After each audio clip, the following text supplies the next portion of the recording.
Welcome back to Directly Current. I'm your host, Max Patton. We are presented by EVs for All America. This month, we have a very exciting guest. It's an inside look at Ford's universal EV platform with the guy leading it, or the executive director of their advanced EV platforms, I should say. It's Alan Clarke. Alan worked at Tesla for over a decade, from 2010 to 2022, before being hired, some might say poached, by Ford to join his fellow ex-Tesla colleague Doug Field and assemble a team of super engineers, both from Ford, but largely from outside of the traditional auto industry, to rethink how to make EVs from the ground up. And this isn't just about flashy technology, it's about affordability. You may have heard that Ford is canceling the F-150 Lightning, partially because they were never able to sell them for a profit. The Mustang Mach-E lives on, but that product is, by Ford's own admission, not the highest tech vehicle, and its bones are rather old at this point. The Universal EV platform is the polar opposite approach. Instead of taking lots of off-the-shelf components, Ford is going into white space and doing something entirely new. Ford is spending big on expensive new manufacturing methods and advanced packaging and all kinds of technology that will be pricey up front, but they're hoping will pay dividends, particularly for what promises to be a line of affordable next-generation vehicles, starting with a compact pickup truck similar to the gas version of the Maverick coming in the next 2 years. It's going to come in, they say, around $30,000. There's a video they released about some of the efficiency methods they're using to reach the range and target benchmarks they want for this vehicle, with all kinds of advanced software and features you won't see in much more expensive EVs. So to learn about how all of this is going on at Ford, please welcome Alan Clarke. Thanks for having me. Yeah, our pleasure. So first off, I just want to talk about, you came from a background at Tesla, I believe, for over a decade, of course, right? Working from the startup phase, from Roadster to their scale with Model 3 and Model Y, I think just before the launch of Cybertruck. Now you're at Ford, right? Obviously one of the most venerated, largest American automakers, technically, depending on how you count it, right? The oldest car company in the US. Very different cultures, I imagine. So first off, I just want to say, what's it like for your team working on this universal EV platform, a lot of whom are also not from Ford, not from legacy automakers, to be working in that environment? Probably the easiest way to describe it is it's quite a learning experience for everyone. Most people, I think, who come from the startup world, they have a different perception of speed and agility. And then the people coming from the Ford side have a different idea for the process steps that it takes to get a product to market. And I think a lot about the skunk works that people talk about often is about going faster, new ideas, new technology, and innovation. But we're in a very different stage now where we get to merge the established capabilities of a large automaker together with the startup attitude and those technologies we've developed over the last few years. So yeah, I think it's been an incredible learning experience, I think, for everyone on both sides, I'd imagine. And it's different probably because the people who are used to going fast in a startup have to have the perspective to say why each time they see either what they consider a roadblock or what they consider something that ultimately is different than they've seen before. So there's a deep empathy, I think, that's been driven into the psyche of all the individuals who are working on this project now in order to make sure that the two methods can coexist so we can get a product to market. Yeah, and I guess more on that culture point as well, right? You've got the team, I think it's in Long Beach, as well as, of course, folks in Michigan. Just between those two regions, right, on its own, that's also cultural difference, of course. And I'm sure the teams collaborate a lot. You guys talked in your Bounty Hunters video about doing things, of course, like real world drag testing with 3D printing, all of these components. So when it comes to how the work's distributed without any trade secrets, how does the collaboration work across literally different time zones and different cultures, to be honest, within the US? Sure. And it actually is even more complicated than you just described because we also have a software team and a drive unit team in Palo Alto. Some of our in-house module electronics are designed by a team in Florida that are part of Ford as well. So yeah, it's global. It's very global. It's not just national because we also have a team in India. And I think there's benefits there in terms of working 24/7. There's communication challenges, as you can imagine. Talent is zeroth order. And what I mean by that is you build the team where the talent is, and you make sure that is the foundation by which you can develop and build new technology, new products. So There's a lot of travel involved by many of the team in order to get that face-to-face interaction, because ultimately those relationships, those connections that are built across the domains is very important for the systems engineering, the part that we talk about a lot, where we can delete parts, delete processes, simplify the product. But it's also really important for learning in different build phases. So we've built more prototypes earlier, and that's been an excellent forcing function for building the team, because when you build a prototype, you want to see when there's a build issue, go there, see it, feel it, be an operator, stand next to the operator who's actually installing the parts that you're installing, or go to the proving grounds and see the part that has an issue when you're testing it. So I would say that it is really hard to have such a global team, but it's necessary to get the talent that's in the right place. And I think the part that we're helping it along make it successful is ultimately in getting that face-to-face interaction. We build hardware, so it's a very in-person, constant collaboration with individuals on the ground in order for it to work ultimately. Yeah, and just so people can get an idea of how blank slate this is, obviously Ford has the ongoing Mach-E program. Lightning was just discontinued in its current form, but that's been a product for several years. So when you guys are working on drive units and the architecture of this vehicle, is there some benefit to the scale existing there? Obviously, you're leveraging Ford's company resources, but is this kind of a completely ground up approach, or are there benefits you might get, for instance, from, oh, we know what the wiring harness looks like on Mach-E? What does that look like? Mixed. We have all of those products as benchmarks, and in some cases we know why specific decisions were made, but my personal belief is that naivety breeds innovation in a very strong way. And so I think most of the challenges this team begins solving is in as much of a vacuum of information as possible from first principles. So using physics to guide architecture first. Then we have this backstop of, okay, how do we do it on Mach-E? How do we do it on Lightning? How does it compare in efficiency and mass and cost, whatever it is? Those were a very different volume and very different investment profile. And so it's not directly comparable.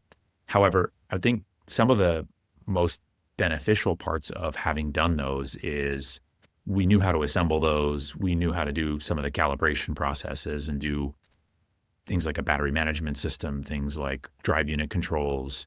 So the tools are very useful. And I think comparing a brand new tool that you've built from ground up that has no correlation baked into it versus something that was built and then correlated to things that are in the field with customers today are very important and useful sort of closed loop feedback methods that we can use to validate new tools that we're producing. So I think that's probably the biggest benefit, is that there's some scar tissue built up. There's some tools that have been built up, and those ultimately influence, especially the later stages of development that we've been going through. Great. Yeah, and I imagine targeting that scale is a different challenge altogether. Not to say, well, you were at Tesla, the scale jumped considerably towards the mainstream market. But here you are, I imagine from launch, the first UEV vehicle, this affordable $30,000-ish pickup truck, that's going to be a mass market vehicle. I think your colleague Doug Field last year talked about the assembly tree and many of the innovations in the manufacturing process. So thinking about all that, how does that change the engineering process when you know from day one this is going to be something that's going to be produced, I imagine, hundreds of times at least a day, right? Or each part, each component. The scrutiny level on every second of time it takes a robot or a person to put a part on a vehicle, the variability of parts that come into the factory that get put onto the vehicle, all of those things, the knob is turned up to 11. And actually it led me to an interesting conclusion, especially coming from a place like Tesla. I always assumed that Tesla was incredibly fast to market, and that's because I was only accustomed to getting to market in that method. And so I think coming to Ford, my question was, okay, how do we go faster? How can we get a product to market faster? We're trying to compete with the Chinese. The Chinese are incredibly fast. Some different automakers have different levels of platform approaches in order to get there faster. Some have different standards or constraints that allow them to get there faster. And certainly what I found is that Ford is actually not significantly slower than the startups from what I found so far. And that's primarily because when Ford wants to launch a product, it gets it very much ready to go and then ramps like a hockey stick. And the good thing there is that you then take advantage of being able to get a lot of product onto the market quickly, satisfying customer demand for a really popular product when it comes out. But also it doesn't drag on the launch process with huge quality issues. And so I think that's been really important for us is building more prototypes, building more muscle to really convince ourselves that we have a really high quality product that can ramp quickly. Mm-hmm. And the scrutiny level for all the different metrics for the maturity of subsystems that go into the vehicle have been incredibly high bars for us to make sure that we don't squander this opportunity of getting this product to market. Yeah, and one of the things that you've talked about before has been the number of components and subsystems in the vehicle that are now in-house, right? That used to be maybe off-the-shelf components you would get from someone like Bosch or someone like that. A lot of that is being done in-house. I know there's been some IP acquisitions, like I think Automotive Power Management, I forget their acronym, but you have folks who are working on things like the onboard charger and the electronics of the car. So that's also its own challenge. So how does it, as exciting as it is for the cost and the benefits in the vehicle of bringing the stuff in-house, what has that expertise forming been like for the team? It's been a blast. It's been useful because when you do it in-house, your platform approach, I think, is different because you then understand the pain of, hey, if I have to do this again for the next vehicle or the next vehicle after that, what's it actually going to take? What new production line that typically would be obscured by it being a tier one, and you've released the product specs to a tier one, and they may just give you a dollar sign. Hey, if you want it to be different next time, this is how much it's going to cost you. And in this case, I think we understand those cost drivers much better because we're going to be building those things or we're doing them build to print in-house. I'll expand your list a little bit. Unicastings, taking 146 parts from the Maverick, for example, and then condensing them into 2 parts on the midsize pickup truck. That's the design and development of that is in-house. The zonal architecture, which includes 5 major ECUs. You mentioned one of them, which we call the E-Box, which includes several functions for energy management on board, which is happening in the building right next door to mine right now.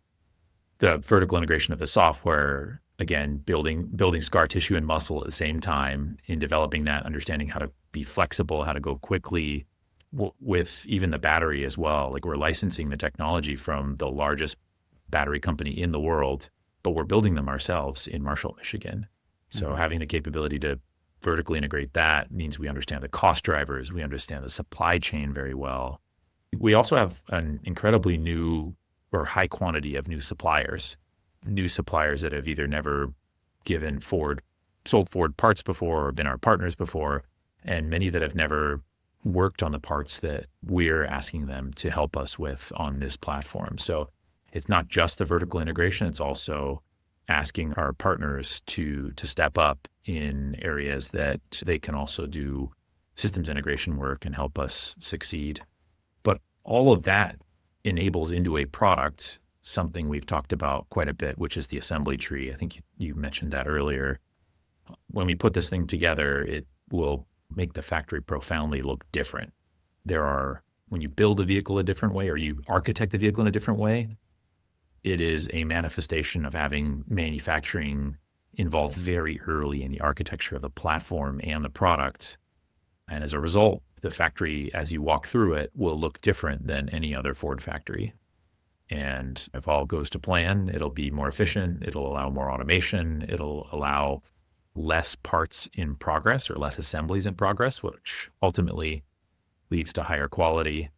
And the vertical integration that you talked about is a key enabler of that. You have to control enough of the IP to be able to actually enable those ideas. And if you don't, then you're going to be paying your suppliers for change orders or not necessarily getting the ideas on the table that you need to because you don't have all of those people in the same room collaborating on a daily basis. Yeah, and I imagine it's the kind of thing that pays dividends because there will be more vehicles built on the Universal EV platform. And also, when you're talking about unique software, like enabled features and things on a car, if a lot of that is in-house, I imagine you guys are going to be able to update it quicker, offer more unique selling points from competitive vehicles who may be in the position of having to use off-the-shelf parts. You're going to probably be able to develop a lot more of that, I imagine. So that's exciting. You mentioned the battery as one of those critical components, which I want to discuss a little bit. So if you can talk a little bit about the battery chemistry trade-offs, like for LFP, for example, which is a bit of a heavier battery cell, but we've seen in China and we've seen abroad, it charges really well, very durable. And then you have the more traditional kind of lithium ion chemistry. So if you can talk a little bit about, you can reveal now about the trade-offs of chemistries, choosing between them, why you maybe are building this platform to be flexible to accommodate multiple ones. Sure. Yeah, at launch, we will have a single battery chemistry available. Okay. And typically what you would see, and one of the downsides of the chemistry of lithium iron phosphate is it is not very energy dense from a volumetric standpoint. So you'll typically see it packaged in a prismatic, and that's just a rectilinear format. And that means you could put the most amount of active material in the space that you have. So the theory there is that it's the heaviest and it's the largest and therefore most difficult to package into the platform. And that's why we started with it. And it's also the lowest cost, but it does come with trade-offs. The low temperature performance is challenging. And so we have to be very careful about everything from how we insulate it to how we package it and couple it to how we cool it or heat it, which means that we want to own the software and controls capability to warm the battery, to condition it during fast charging events. And that's not only important, but also I think where we put cooling tubes and how we ultimately integrate it into the battery pack. There's a lot of technology in everything from adhesives to thermal barriers and things like that. But that then becomes the hardest thing to build around because of how big it is. And we think the benefits far outweigh that, right? High kiloamp hour throughput, which means you could put a lot of energy into it and take a lot of energy out of it over its lifetime. Mm-hmm. And that makes it very useful for bidirectional, for example, feeding back into the grid, being able to then start thinking about it as part of the energy ecosystem, not just something that gets you from A to B. So I think that is an untapped part of the whole EV ecosystem that will grow, I hope, significantly in the coming years. And then I think also the benefit of lithium iron phosphate chemistry, which is the chemistry we're going to be building in Marshall, Michigan, is that when you charge it and you get into the car, we will actively encourage all consumers to charge to 100% every time they charge the vehicle. And that does not deteriorate the capabilities of the battery anywhere near as much as a nickel-based chemistry. Mm-hmm. And there's a psychological benefit of that, which is the same one I get when I wake up in the morning and I look over and my phone is 100% charged. I feel like I'm going to get through the day. And when you get into the car and you see the most amount of range on it, that's a good feeling. Like I got what I paid for.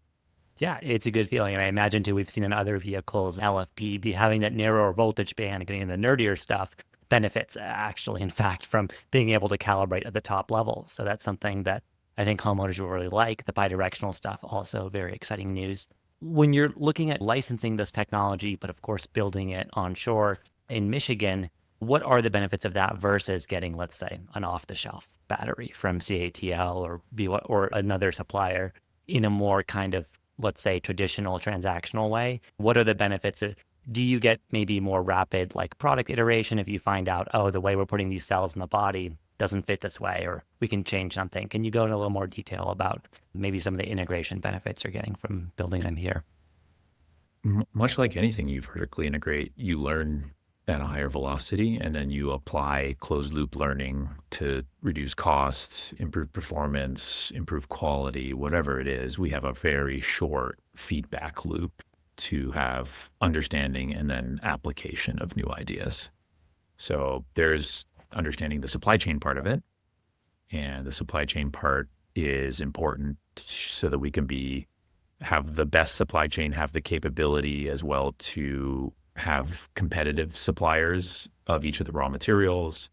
But then in terms of the form factor and looking at next generation cells, we then can say yield in each part of the line, how have our chemistry decisions, how have our different mechanical conditions that we put into the manufacturing process impacted yield, which is a big part of the cost as well. How's it impacted labor and other parts of the factory in terms of how cost competitive we can be?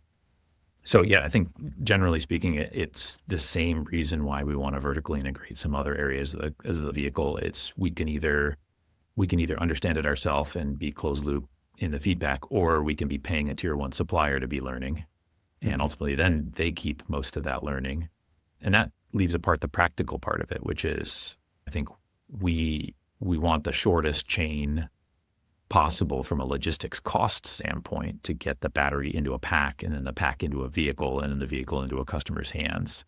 In creating an affordable vehicle, every penny matters significantly, and we can't add small percentages anywhere and make a sub $40,000 vehicle.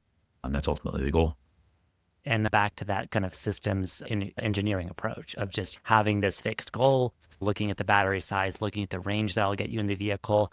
That's an important goal. That said, and I'll say this as an EV nerd, range is very complicated in EVs. We've seen this environmentally. Let's imagine a 70-degree California day versus an upstate Michigan winter, right? And so in that video, you teased that the aerodynamics of this platform, the battery management, the power conversion, all of that leads to these compounding efficiencies. And yet, one of the issues people had with a vehicle with a much larger, more energy-dense chemistry, like the Lightning and other EV trucks, has been when the conditions are non-optimal, when you're driving at high speed. Maybe if you're towing something, obviously this will be a smaller truck, but people may be still towing a mid-sized load. The efficiency profile changes dramatically, particularly for this kind of truck segment. So when you're thinking about that for this product design, I imagine that's really challenging. How are you tackling that while still trying to keep the pack size as small as you can to make this vehicle as affordable as possible? I think it's mostly keeping the team focused on the thing that matters to the customer. And the bounties we talked about in the video that we released are a direct tie always to either the cost of the customer or the experience that they're going to be getting. And in the case that you mentioned, for example, and we showed a Sankey as well, which is a good way, a Sankey plot is a good way of breaking down where the energy is going. And if you look at a Sankey of where the energy is going at 35 miles an hour compared to 65 or 70 miles an hour on the freeway, it is drastically different. And the tires and inertial effects, the mass, are linear in terms of the speed versus aerodynamics they're significantly higher. Double the speed is going to be 4 times more power, or sorry, actually 4 times more energy. And if we think about that, it's a consumer looks at it as, what does it say on the sticker when I bought the vehicle? What does it say on Ford's website when I bought the vehicle? And then I go on my first road trip. Does it match that? Yes or no? And they're not EV nerds like us. And so most customers are just going to say, the automaker lied to me if it's not that number. So our goal is ultimately to have that the smallest delta change possible from the sticker relative to what you actually see on the freeway. And that's so much easier said than done. But it involves not just optimizing the vehicle from an aerodynamic standpoint, because that is the creator of the biggest gap in both the frontal area as well as the CD, which is the aerodynamic drag, but also looking at it in real world conditions. So that means testing the vehicle at high yaw angles where, if you're driving down the freeway, there's almost never no wind. And if that wind is in a different direction than you're traveling, you're going to see some pretty significant differences in the way that the air travels over the vehicle. So we've really focused on making it insensitive to those conditions as best as we can, so that the real world range that our customers are seeing is as close to that sticker range as possible.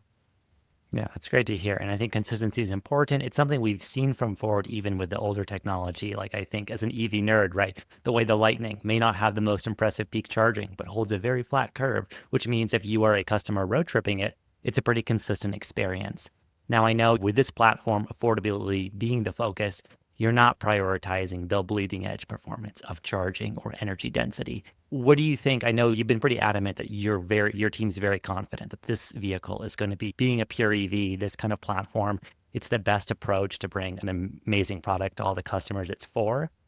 What is it that maybe gives you the confidence, given that it is challenging, that you are working with less energy, you have a way lower bill of materials target to reach, all of these things? What gives you hope and maybe keeps the team motivated, especially as we live in a news cycle today where, like in the last few years, this is outside of your world, but the policy conversation around EVs, all the market stuff, it's very turbulent. So how do you keep your team internal to Ford focused on this and also optimistic at delivering this for customers, given that we've seen so much EV misinformation, so much market turbulence, all of those things?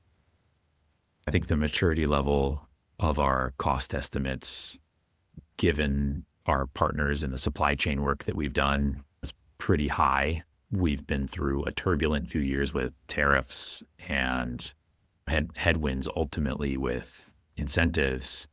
But our plan all along was to have a path to being able to have a profitable product without those incentives.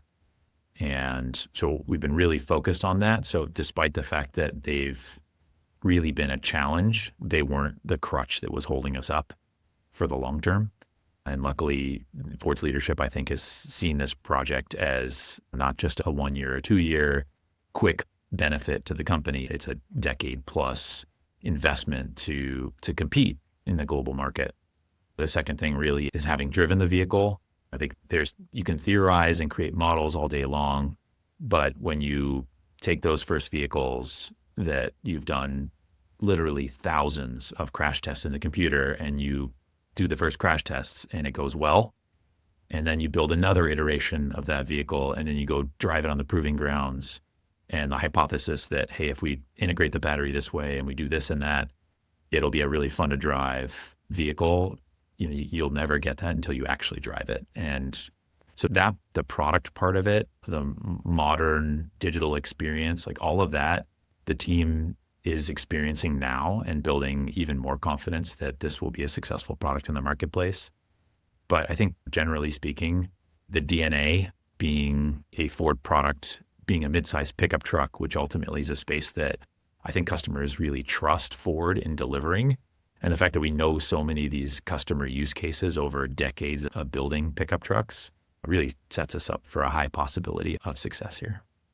Yeah, that's very encouraging to hear. Thank you for the time. One last question I'll wrap up is, when you're looking towards, now you're at the scale of the software integration, getting this ready for production, what do you think is something that will hopefully pleasantly surprise the early adopters of the first UEV vehicle, which is this truck? If we've done our job right, the customers who will either consider or purchase the truck will get into it and say, this just does not feel like a stripped out product. There is a general, I think, conception that to make a low cost product, you just have to pull everything out of it and make it absolutely bare bones. And when we talk about deleting parts, deleting processes, reducing complexity, we really focus on not doing that for the customer. The customer still wants more feature content, more capabilities. And if we did our job, they'll get in this and say, wow, I've never seen this in a car before. This is such a great package. It's more space than I was expecting. It's more capabilities than I was expecting. And that's the hope. Yeah, I love to hear that. That's the most American thing I can imagine, of give people more than they think should be possible. The space packaging, all of those things, just people want feature content. Now, I'm not going to name names, but there are startups who are looking at, oh, we're going to make a cheap EV, but we'll strip out the radio and all these things. And maybe that has a market. But as we know from American consumers, people really expect a lot out of vehicles. And Ford and many other companies have been selling premium, expensive cars for so long. So I think it's really cool and encouraging to see the democratization of that. And I'm rooting for you guys. But thank you for your time, Alan. This has been great. Absolutely. Thanks for having me. Appreciate it. That is a wrap on Directly Current this week. A big thank you to Emma Berg from Ford for helping us arrange this interview. She's been great to work with, as was Alan. As we release this, the EVCS charging conference in Las Vegas is going on, so if you're there, hopefully we're seeing you there. And if not, don't worry, we'll be sharing all of the highlights from it and more, both on this podcast and the EVs for All America website. You can find those details in the podcast description. Please be sure to subscribe to Directly Current in your podcast player of choice or on YouTube. We're there as well. We're going to be sharing some other exciting inside looks at the EV industry in the next few months with, you guessed it, folks inside the automakers. Can't wait to share those episodes with you. In the meantime, stay subscribed, stay tuned to EVs for All America, and charge on.